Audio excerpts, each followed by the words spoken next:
Once upon a time, many, many years ago, a young man set out from his home. He was going hunting.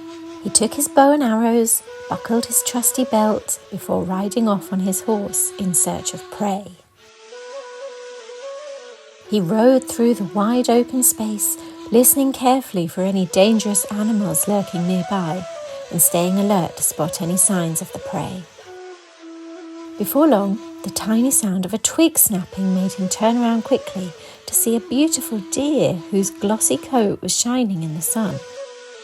Instead of reaching for his bow and arrow as he had planned, the hunter found himself staring into the magical eyes of the stag.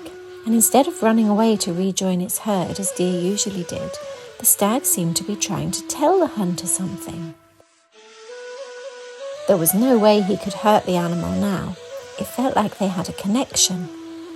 The hunter climbed off his horse and the stag walked slowly away, keeping his eyes on the hunter and urging him to follow.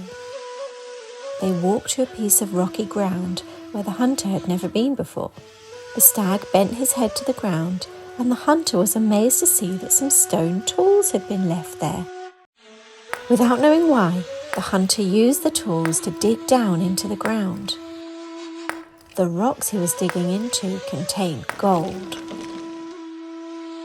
The hunter galloped home and told his friends and neighbours about what he had found. Together they made a plan to mine the gold from the earth and use it to make beautiful artwork and jewellery. The hunter asked the craftspeople to use some of the gold to make lots and lots of tiny beads that could be sewn onto clothes. He was thinking of the stag who had shown him the way to all these riches. A few months later, the hunter was out riding with his bow and arrows as usual, but this time wearing the tiny beads sewn onto his clothes. Not far off, but just out of the hunter's sight, the stag was grazing peacefully.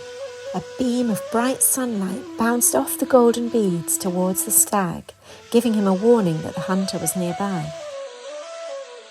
The hunter turned his head toward the faint sound of hooves galloping away, and he smiled.